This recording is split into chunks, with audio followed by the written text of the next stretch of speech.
सदाबहार सच्ची कहानियों पर आप सभी का स्वागत है। मैं 25 साल की हो चुकी हूँ, पर मेरी माँ ने आज तक मुझे लोगों से दूर रखा हुआ है। मैं कहीं भी आती जाती नहीं हूँ। हमारे गांव में मेरी हकीकत धीरे धीरे सबको पता चल रही थी कि मुझे सपने सच्चे आते हैं और मैं जिस चीज़ के बारे में भी रात को सोच कर सोती हूँ उसके बारे में जो भी होने वाला होता है मुझे सपने में नज़र आ जाता है। इसलिए मेरी माँ ने रातों रात गांव छोड़कर एक छोटे से शहर में किराए का घर ले लिया और हम वहाँ रहने लगे। तो मुझे लगा अब शायद मम्मी मेरी शादी के लिए भी सोचेंगी, पर यहाँ पर तो माँ ने मेरे सपनों के बदले पैसे लेना शुरू कर दिए और हम दिन ब दिन अमीर होते चले गए। पर एक रात जब मुझे सपना आया तो मैं चीख कर उठी और मेरे पैरों तले से ज़मीन निकल गई। कल सुबह होते ही मेरे घर में जो होने वाला था, अगर ये सपना सच्चा हो गया तो क्या होगा, क्योंकि इस सपने के हिसाब से कल मैं खुद ही। तो सुनिए मेरी कहानी, मेरी जुबानी। शुरू करते हैं पूरी कहानी। मैं आज आपको अपनी ज़िंदगी के ऐसी कहानी सुनाने जा रही हूँ जो बिल्कुल सच्ची है। एक ऐसा राज जिसे सुनकर आप हैरान रह जाएंगे। उस कहानी को सुनकर आपके दिल में पहला सवाल यही आएगा, क्या ऐसा भी हो सकता है। मेरा नाम नीलू है। मैं अपनी माँ के साथ एक छोटे से गांव में रहती थी। मेरे पापा की मृत्यु उस टाइम हुआ जब मैं सिर्फ 5 साल की थी। मेरी माँ बाज़ारों में समोसे पकोड़े की दुकान रखा करती थी। उससे हमारा घर खर्च अच्छे से चल रहा था। मेरी माँ को उनके मायके वाले काफ़ी दबाव डालने लगे थे, मगर उन्होंने हर बार ना जाने की जिद लगाए रखी। मैं 10 साल की थी जब मेरे बड़े मामा हमारे घर आए। मैं बहुत खुश थी, वह इतने साल बाद हमसे मिलने आए, वरना हमारे घर कोई भी नहीं आता जाता था। मम्मी का हाल भी मुझसे कुछ अलग था। खुशी उनके चेहरे से झलक रही थी, मगर कहीं ना कहीं वह अंदर से डरी हुई थी। मैं खुशी खुशी मामा के पास बैठी थी। जब उनकी बात सुनकर मैंने मम्मी को खाना बनाते देखा तो उनके पास चली गई। मम्मी मामा को कह रही थी, मैं आपके साथ चली जाऊंगी और मुझे छोड़ देंगी, क्या ये सही बात है। मैंने कुछ देर पहले की गई मामा की बात सोचकर पूछा तो हांडी में चमचा चलाते मम्मी के हाथ रुके। मेरी गुड़िया, मैं क्यों जाऊंगी, तुझे छोड़कर तू मेरी जान है। मेरी मम्मी ने मेरे चेहरे पर हाथ फेरते हुए प्यार से कहा, तुम मेरे साथ रहोगी, बस बहुत हो गया, उसके ददियाल वालों के पास छोड़ दो। मामा ने हमारी बातें सुनकर गुस्से से कहा तो मैं डर कर मम्मी के पीछे छुप गई। हम पर कृपा करें भाई, मेरी बच्ची को मुझसे दूर मत करो। मम्मी ने हाथ जोड़े, तुम फैसला कर लो, हमारे साथ जाना है क्या हमसे रिश्ता तोड़कर इस कमबख्त को साथ रखना है। उसके शब्द में नफरत थी। मम्मी ने मुझे खुद अपनी गोद में दबोच लिया और मजबूती से बोली, मेरी बच्ची मेरा सब कुछ है, मैं मर कर भी उसे नहीं छोड़ सकती, बाकी आप लोगों की मर्जी। मम्मी के कहने पर मामा ने मुझे गुस्से से देखा। अब तुम पछताओगी जूली, एक दिन बहुत पछताओगी, हम तुम्हें सहारा नहीं देंगे, मामा ने कहा और चले गए। मम्मी उनके जाने के बाद काफ़ी टाइम तक रोती रहीं और फिर ज़िंदगी यूं ही बीतने लगी। मैं 15 साल की होने को थी, मगर मम्मी मुझे घर से बाहर निकलने की परमिशन नहीं देती थी। मैंने ज़िंदगी को 15 साल घर के 4 दीवारी में बिता दिए थे। मुझे कभी बहुत रोना आता कि ना तो स्कूल जा सकती थी और ना ही किसी को अपना दोस्त बना सकती थी। जब भी घर में कोई औरत आती तो मम्मी मुझे कमरे में बंद कर देती और सख्ती से मुझे धमका देती, बाहर निकलने की कोशिश मत करना, दरवाज़ा पर बिल्कुल भी मत जाना। मैं मम्मी की बातों से बहुत डर जाती। मुझे बहुत गुस्सा आता कि ऐसा क्यों होता है मेरे साथ। वह मुझे किस वजह से लोगों से छुपाना चाहती हैं, मगर अब तक मैं ये समझ ना पाई और मम्मी से पूछने की हिम्मत ना होती। अब मुझे उनसे बात करना अच्छा नहीं लगता था। मैं जब भी उनसे बात करती तो वो मुझे नसीहत करती, जिस पर मैं चिड़चिड़ी हो जाती। एक दिन मैं कमरे में बैठे अपने बारे में सोच रही थी जब मेरे दिमाग में मम्मी मुझे कैद रखने की वजह पूछने का ख्याल आया। मैं उठकर उनके पास गई तो वह सब्जी काट रही थी। मुझे खड़ा देखकर मुस्कुरा दिया। मम्मी, मुझे आपसे कुछ पूछना है। मम्मी ने बहुत हिम्मत करके कहा, पूछो, क्या बात करनी है। मम्मी ने मुझे बैठने का इशारा किया तो मैं उनके पास बैठ गई। अब बोलो भी, मुंह में चीनी डाल रखी है क्या। मुझे बराबर चुप देखकर मम्मी ने छुरी और कटोरी एक साइड में रखते हुए कहा, कहो क्या कह रही थी। मम्मी, आप मुझे बाहर जाने की परमिशन क्यों नहीं देती हो। मम्मी ने मेरे सवाल पर कहा, मम्मी की सोचती हुई नज़रों में देखा। तुझे कहा इतनी बार कि बाहर की दुनिया सुरक्षित नहीं है, इसलिए मम्मी ने उठते हुए सामान उठाया और चूल्हे के पास बैठ गई। ऐसा मत कहा करो मम्मी, मैं जानती हूँ बाहर का माहौल कितना असुरक्षित है। मुझे भी बाहर जाना है, सब लड़कियाँ पढ़ने जाती हैं, मुझे भी पढ़ना है और दोस्त बनानी है। मैंने रट्टू तोता वाले शब्द में कहा तो वह नज़रें चढ़ा गई। सब जैसी थोड़ी ही है तू, बिल्कुल अलग है सब में। मैं नहीं चाहती तेरी असलियत जानकर तुझे लोग गलत काम करवाएं। मम्मी ने मोहब्बत से कहा, ऐसा क्या गलत काम मेरा जो आप ऐसा कहती हैं? मैं भी सब जैसी हूँ। मेरा दिल है जो बाहर घूमने को, दोस्ती करने को तड़पता है।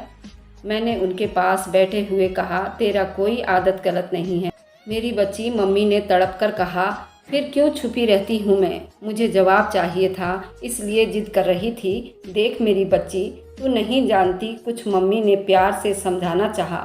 मुझे कुछ जानना भी नहीं है। आप मुझे परमिशन दे, बल्कि मेरा स्कूल भी दाखिला करवा दें। कहीं पढ़ने के लिए मुझे पढ़ाई लिखाई भी सीखना है। सब लोग पढ़ते हैं, मेरा दिल भी करता है। मैंने माँ से जिद लगाई, नीलू मेरा दिमाग खराब ना करो, जाकर बैठ जाओ अपने कमरे में, फालतू में मेरा दिमाग खराब कर रही हो।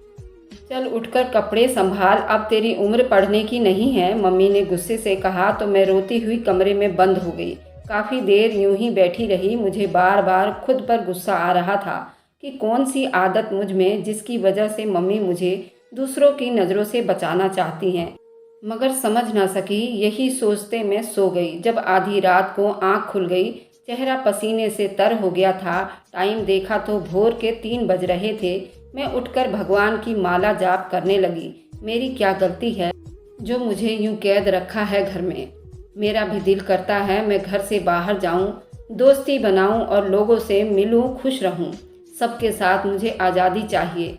मैंने भगवान से प्रार्थना की। उठ गई। सुबह के 10 बजे मेरी जान निकल गई।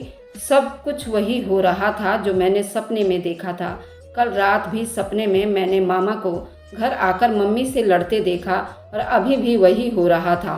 मम्मी को साथ ले जाने आए थे, मगर मम्मी की एक ही जिद थी, नहीं जाना मतलब नहीं जाना।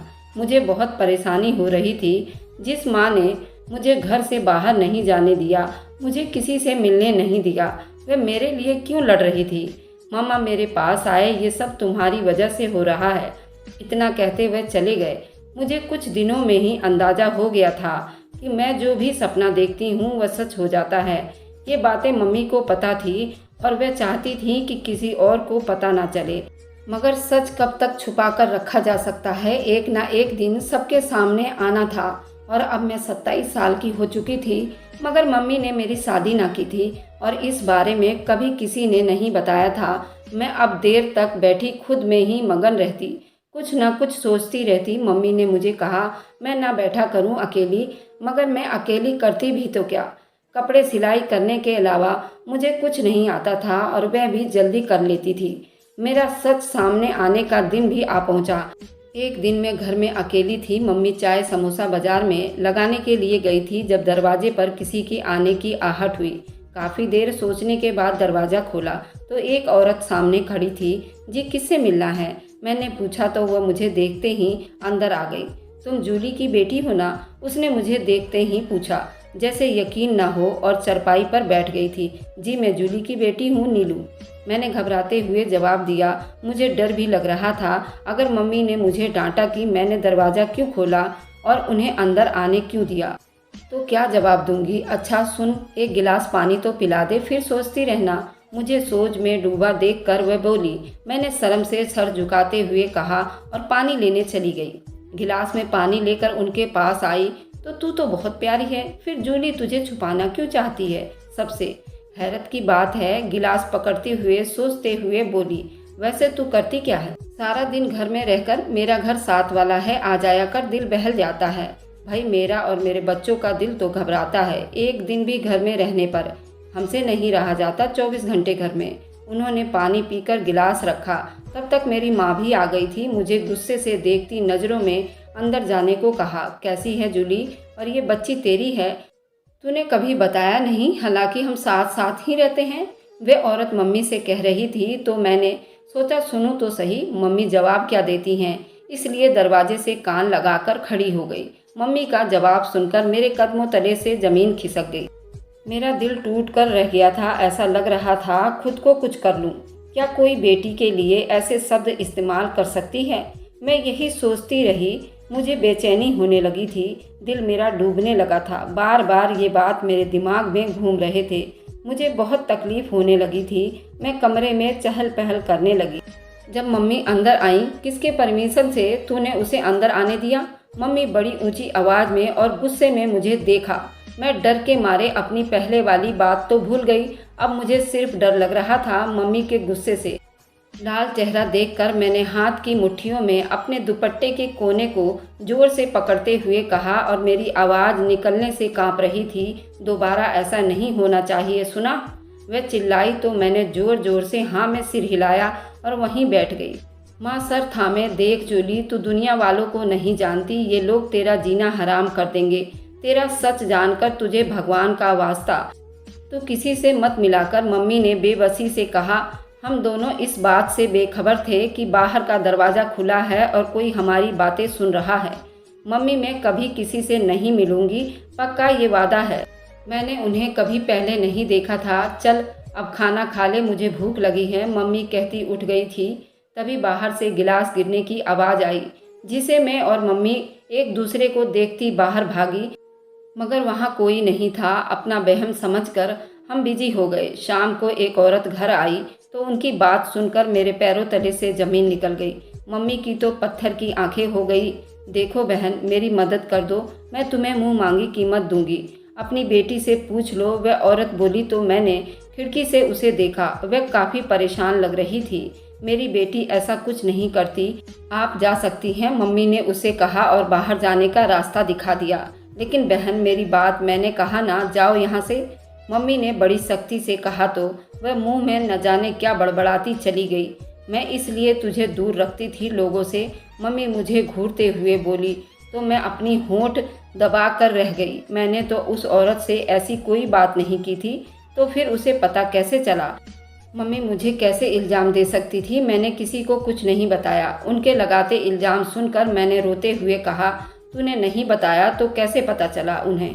सपना देख लिया क्या उन्होंने? मैं चीखते हुए बोली, मुझे नहीं पता। मैं कहते हुए कमरे में चली गई और दरवाज़ा बंद कर दिया। अगले दिन भी बहुत सी औरतें आई और मम्मी को देखकर बैठ गई। जूली बहन, मेरे समस्याओं के बारे में अपनी बेटी को बताना, मैं बहुत परेशान हूँ, एक औरत दुखी से बोली। जूली, तू तो जानती है मेरे बेटे की शादी नहीं हो रही है। भगवान का वास्ता है, इस बारे में कुछ बता दे, किस वजह से नहीं हो रही? एक औरत ने अपनी परेशानी बताई। मेरी समस्या तो बहुत ज़रूरी है, तुम उसे हल कर दो, मैं उसकी कीमत अदा कर दूंगी। जो तीसरी औरत थी वह अपना दुखड़ा सुनाने लगी। मम्मी परेशान सी बैठी हुई थी। जूली कुछ बोलेगी भी या नहीं? एक औरत उन्हें देखकर कहने लगी, ठीक है, मैं कह दूंगी नीलू से। मम्मी ने कुछ देर बाद सोचने के बाद कहा, भगवान तुझे खुश रखे और तेरी बेटी का नसीब अच्छा करे। वह औरत कहती चली गई। पीछे मम्मी सर पकड़कर बैठ गई। मम्मी, आप ठीक है ना? मैंने उनके पास जाकर पूछा। उन्हें यूं बैठा देखकर मुझे बर्दाश्त नहीं हो रहा था। नीलू, मैं कहती थी ना, तू किसी के सामने मत आना, देख ये लोग तुझे पागल कर देंगे। मम्मी ने दुखी शब्दों में कहा, मुझे माफ़ कर दो, मेरी वजह से ये सब हो रहा है, मैं बहुत शर्मिंदा हूँ। मैंने माँ के आगे हाथ जोड़े थे। माँ ने मुझे गले से लगा लिए। तू माफ़ी ना मांग मेरी बच्ची, तुझे यहाँ से दूर लेकर जाऊँगी, बहुत दूर, उन सब की पहुँच से दूर, बहुत दूर। चल उठ और ज़रूरी सामान उठा और चल यहाँ से। मम्मी ने मुझे जल्दी से उठाते हुए कहा। मैं सोच में पड़ गई कि इस टाइम कहाँ जाना है और किसके सहारे। मगर मम्मी मुझे आधी रात को गांव से लेकर चोरों की तरह निकल गई। सारा रास्ता मैं यही सोचती रही, कैसे रहेंगे दोनों अकेले औरतें। मगर मम्मी शायद ये सोचना नहीं चाहती थी। मुझे लगा शायद शहर जाकर मम्मी मेरी शादी कर देंगी। ये बात सोचते ही मैं खुश हो गई। शहर पहुंचकर मम्मी ने अपनी सहेली से बात किया और उनके घर में मुझे ले गई। वह हमें इतनी रात को देखकर शक में चली गई। जूली, इतनी रात को क्यों निकल कर आई है? इतनी रात गए तू घर से बेटी के साथ निकली है, तुझे डर ना लगी? आजकल के हालात तू जानती है ना? मौसी ने मेरी थोड़ी पर हाथ रखते हुए पूछा। माँ ने कहा, तू जानती है रंजना, मुझ पर क्या बीत रही है, मैं इस टाइम किस दर्द में हूँ। मम्मी ने परेशान से कहा, अरे मेरी प्यारी बहन, मुझे बता क्या समस्या है, मैं तेरे साथ हूँ हर समस्या में। तू बेफिक्र हो जा। वह पूछने के साथ ही नरमी से कहती उठी और हमारे लिए रात का बचा हुआ खाना गर्म करके उसके साथ रोटियां बना लाई। ये खा लो, फिर सुबह बात करते हैं। मम्मी से कहती बिस्तर लगाने लगी। अगली सुबह न जाने मम्मी कौन सी कहानी उन्हें सुनाई। वह हमारी हमदर्द बन गई और हमें घर पर ही रख लिया। उनका पति दूसरे देश में रहता था और बेटी कॉलेज में पढ़ती थी। उनकी बेटी को पढ़ता देखकर मेरा दिल भी करता कि मैं भी पढ़ लिख लूं, मगर ऐसा मुमकिन नहीं था। मैं अपने कमरे में बैठी थी जब मम्मी ने मुझे बुलवाया। बाहर गई तो दो औरतें बैठी हुई थी और रंजना मौसी से बातें कर रही थी। मैंने उन्हें नमस्ते किया और वहीं बैठ गई। अभी मैं बैठी ही थी जब मम्मी की बात पर उछल खड़ी हुई। मुझे लगा मेरा सांस रुक जाएगा। अब औरतें मुझे अपनी समस्याएं बता रही थी और मैं मम्मी को देखती सोच रही थी कि ऐसी भी माँ होती है क्या। उसके बाद ये सिलसिला शुरू हो गया। शादी का सपना सपना ही रह गया। मुझे लगा था मम्मी मुझे गांव के लोगों से बचाने के लिए लाई हैं, मगर यहाँ तो खुद ही मुझे लोगों को परोस रही थी। रोज रात को मुझे बताया जाता कि मुझे क्या सोचकर सोना है और फिर सपने में उसके आगे का देख लूँगी तो बताना है। मैं अब काफ़ी परेशान होकर रह गई थी, क्योंकि कुछ लोग ऐसी बातें करते थे खुद शर्मिंदा हो जाती थी, मगर मम्मी तो जैसे पैसे के पीछे पागल हो चुकी थी। मम्मी मुझसे नहीं होता ये सब, मेहरबानी होगी बंद कर दो। मैंने मम्मी के आगे हाथ जोड़े। तू चाहती थी बाहर घूमना, लोगों से मिलना, अब क्या मुसीबत आ गई तुझे। मम्मी ने बड़े गुस्से में कहा, मुझे इन सब चीज़ों का शौक़ नहीं था, बल्कि खुद को आज़ाद करवाने का था, लेकिन आपने तो और ज़्यादा कैद कर दिया मुझे। मैं रोने को थी। नीलू बस कर दो और जाकर सो जाओ, मम्मी ने गुस्से से कहा। मैं अपने कमरे में आ गई। हमने वहाँ अपना घर भी ले लिया था, अच्छी जगह पर, कॉलोनी में, नई जगह रहने लग गए थे। अब मम्मी मेरे सपनों का मुँह मांगी कीमत मांग रही थी। लोग उसे देकर भी जाते। मुझे बहुत हैरानी होती थी कि लोग इतने नासमझ क्यों थे। क्या किसी को भगवान पर यकीन नहीं था। अब मैं किसी न किसी तरह घर से फरार होना चाहती थी। वजह रोज़ रोज़ मम्मी की कस्टमर का ज़्यादा होना था। एक दिन मैं दरवाजे पर खड़ी बच्चों को खेलता देख रही थी, जब अचानक एक लड़का साथ वाले घर से निकला और मुझे देखता रह गया। मैं उसे खुद को देखता पाकर अंदर आ गई। अगले दिन एक औरत और एक आदमी मुझसे मिलने के लिए आए। मैं किचन में चाय बना रही थी जब बैठक से आवाज़ आई, देखो बहन, मुझे अपनी बेटी की शादी नहीं करनी। मम्मी ने रूठे शब्दों में कहा। लेकिन क्यों देखा मेरी बेटी को? लड़के की माँ ने कहा, देखो बहन, मेरा बेटा पसंद करता है आपकी बेटी को, और अपनी बेटी को विदा करना तो हर माँ बाप का कर्तव्य है। फिर आप क्यों नहीं करना चाहती? वह आदमी जिसकी उम्र 28 साल लग रही थी, वह धीरे से समझाने लगा। मैंने कहा, मुझे नहीं करनी नीलू की शादी, आप लोग जा सकते हैं। मम्मी ने दरवाजे की तरफ इशारा किया। वे लोग बोले, हम इंतज़ार करेंगे, आप तसल्ली से सोच लें। अगर चाहे तो किसी से भी कहकर मेरे बेटे के बारे में पता लगवा सकती हैं, वह औरत जाते हुए बोली। जब मुझे शादी ही नहीं करनी तो पता लगाकर क्या करूँगी, माँ बोली। अजीब लोग हैं, मम्मी ने उनके जाते ही कहा। जब मैं हैरान नहीं थी, जानती थी वे मेरी शादी नहीं करना चाहती। शाम को छत पर बैठी आसमान देख रही थी जब मुझे लगा कोई मुझे देख रहा है। इधर उधर देखा तो वही लड़का दीवार पर टेक लगाए खड़ा था। नज़र बराबर मुझ पर थी। मैंने अपना मुंह दूसरी तरफ कर लिया था। नीलू, उसकी आवाज़ पर मेरे दिल की धड़कनें तेज होती हुई नजर आई। मैंने पलटकर उसे देखा और उसने नमस्ते किया। कैसी हैं आप? उसने बड़ी प्यार से पूछने लगा। मैंने सर से इशारे से जवाब दिया, मुझे आपसे बात करनी है। क्या आप बात कर सकती हैं? एक और सवाल, जी बोलिए। मैंने इतने धीरे आवाज़ में कहा कि वह बिल्कुल मेरी आवाज़ पर पहुंचा। मेरे यूं कहने पर उसको मेरी आवाज़ सुनाई नहीं दिया, मगर हंस दिया। देखिए नीलू, मैं आपसे कोई बात नहीं करूँगा, मुझे सिर्फ अपना जवाब चाहिए। वह दीवार की टेक छोड़कर वह सीधा खड़ा हो गया। मैं सुन रही हूँ, आप बोलिए, मैंने कहा। सीधा हुआ। मैं आपसे शादी करना चाहता हूँ। माँ पापा को भी भेजा था, मगर आपकी तरफ से मना हो गया था। वजह जान सकता हूँ? दरअसल मम्मी ने सिर्फ मना किया है, मेरे वजह पूछने पर भी नहीं बताई। वह कितने नरम शब्दों में मुझसे बोल रहा था। मैं तो उसे देखकर अपना होश खो बैठी, मगर उसके सवाल से मेरा रंग फीका पड़ गया। मम्मी मुझे अपने से दूर जाने नहीं देना चाहती थी। मैंने कुछ देर सोचने पर जवाब दिया, ये तो कोई जवाब नहीं हुआ। मैं तो आपके घर के साथ रहता हूँ और सुबह शाम यहाँ तक के किसी भी टाइम आप अपनी मम्मी से बात कर सकती हैं। धीमे शब्दों से कहा और कहा, मैं हारना नहीं चाहता था। शायद जो हर बात का जवाब देता रहा। कुछ और सवालों के बाद मैं नीचे आने लगी तो उसने एक बार सिर्फ मुझे बुलाया। मैं इंतज़ार करूँगा उसकी बात, पर मैंने मुड़कर देखा तो वह जा चुका था। अब हर रोज़ मैं छत पर उससे बात करती, मैं शादी के लिए मना करती, मगर वह भी जिद पर था। मम्मी को इस बारे में पता नहीं था, अगर होता तो वह मुझे रोक देती, मगर सच कब तक छुपता। मैं छत पर कपड़े सुखाने आई तो गगन पहले से वहाँ पर था। मुझे देखकर मुस्कुराता हुआ दीवार के पास आया और बातें करने लगा। मुझे उससे बात करके बहुत अच्छा लगता। हम दोनों बातों बातों में बिजी हो गए थे जब अचानक मम्मी वहाँ पर आ गई। मुझे देख गुस्से में बाजू से खींचती हुई नीचे ले आई और बेड पर बैठाते हुए कहा, यही बाकी रह गया था नीलू, कि तू अपनी माँ की इज्जत को खाक में मिला दे। मम्मी दुखी से बोली थी, ऐसा नहीं है, मैं बहुत शर्मिंदा थी। अब दोबारा कमरे से नहीं निकलेगी, ये मेरी आज्ञा है। अगर तूने मेरी बात ना मानी तो मैं तुझसे हर रिश्ता तोड़ लूँगी। मम्मी कहती दरवाज़ा बंद करके बाहर चली गई।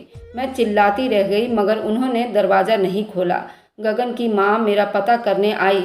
मम्मी ने उन्हें बहुत बातें सुनाई और भेज दिया। 3 दिन बीत गए। रोज़ाना खाना टाइम पर कमरे में मिल जाता। अब तो मम्मी मुझसे बात करना भी छोड़ दिया था। अब तो कोई सपने के बारे में भी बात नहीं करती थी। मैं कैसे यहाँ से निकलूँ, यही सोचते मैं सो गई। कैसे घर से फरार हो जाऊँ। एकदम आँख खुली तो पूरा पसीने से नहा चुकी थी। दिसंबर के महीने में पसीना आना मेरे डर का ठिकाना ना रहा। मैंने सपने में देखा था मेरी जान निकलने के लिए काफ़ी था। नहीं, ऐसा नहीं हो सकता। मेरी माँ तो मेरी है। मेरी माँ मेरे साथ ऐसा धोखा नहीं कर सकती। मैंने मुंह पर हाथ फेरते कहा, मगर मेरे तो सारे सपने सच होते हैं। मैं डर के सपने में कांपने लगी और खुद में सिमट कर बैठ गई। बार बार रोना आ रहा था। रात बीत गई। अगली सुबह बहुत भयानक थी। मम्मी ने कुछ लोगों को बुलवाया था। मेरी शादी के लिए मेरी जान निकल गई। मैं तो सिर्फ गगन से शादी करना चाहती थी। मेरी माँ उन लोगों से मुंह मांगी कीमत मांग रही थी और जो साथ में कह रही थी, मेरे तो होश उड़ गए। मैंने ये बात पहले भी सुनी थी, पर मैंने ये अपना वहम समझकर नज़रअंदाज कर दिया था। माँ कह रही थी, ये मेरी बेटी नहीं है, ये तो मेरी सौतन की लड़की है जो दूध पीता छोड़कर मर चुकी थी। जब मैंने इस बच्ची को पाला तो महसूस किया कि ये बच्ची जो सपना देखती है वह सच हो जाता है, और इसी लालच में मैंने इस लड़की को घर के अंदर कैद ही रखा। ना पढ़ने दिया ना लिखने दिया, क्योंकि अब इस बच्ची से मैं ढेरों पैसा कमाना चाहती थी। क्योंकि इसका बाप भी इस दुनिया में नहीं था। जब मेरा भाई मुझे लेने आया था तो यही बात कह रहा था, ये तो तेरी बेटी नहीं है, फिर क्यों इसके लिए मरी जा रही है। फिर मैंने भाई से कहा, ये करोड़ों की जायदाद है और इससे मैं ढेरों रुपए कमा सकती हूँ और अपनी अय्याशी भी कर सकती हूँ। ये मेरी माँ क्या कह रही थी, मेरे कानों पर यकीन नहीं आ रहा था। ये क्या हो रहा था। गगन को जब पता चला तो वह घर आ गया। नीलू क्या हो रहा है, वह चिल्लाते हुए पूछने लगा। मुझे नहीं पता, उसने नज़रें झुकाकर कहा। तुम मेरे साथ जाओगी। गगन सबके बीच मेरा हाथ पकड़कर बोला, ये सिर्फ मेरी है, ये कहीं नहीं जाएगी। छोड़े मेरी बेटी को। मम्मी ने मेरा हाथ छुड़वाते हुए गगन को धक्का दे दिया और बोला, दूर हो जाओ मेरी बेटी से। गगन बहुत गुस्से में था, इसलिए लड़खड़ा कर टेबल से टकराया, जिससे सर के कोने पर लग गया। मेरी तो आत्मा कांप उठी। मैंने माँ को पीछे धक्का दिया और गगन के पास गई। गगन प्लीज आंखें खोलो, कोई उसे लेकर जाए अस्पताल में, रोते हुए कह रही थी। मेरी नज़रें सामने पड़ी पिस्तौल पर पड़ गई। उठाकर मम्मी पर तान दिया।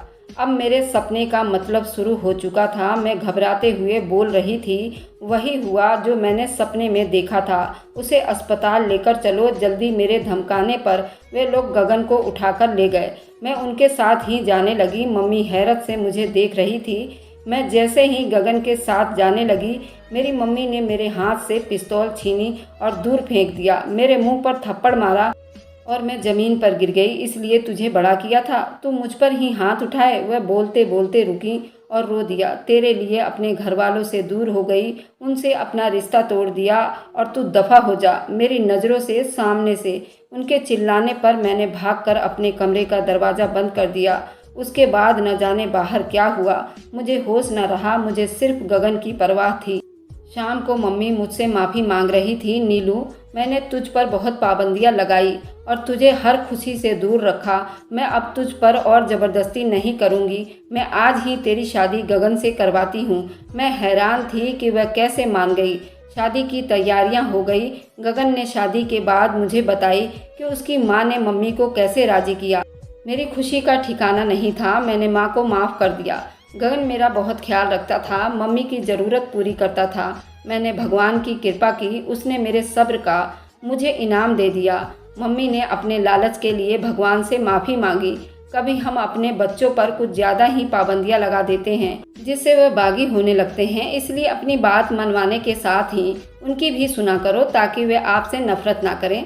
दोस्तों, ये थी आज की कहानी। वीडियो पसंद आए तो लाइक एंड शेयर कीजिएगा। हमारे चैनल को सब्सक्राइब करना ना भूलें, ताकि हर आने वाली वीडियो का नोटिफिकेशन आपको मिलता रहे।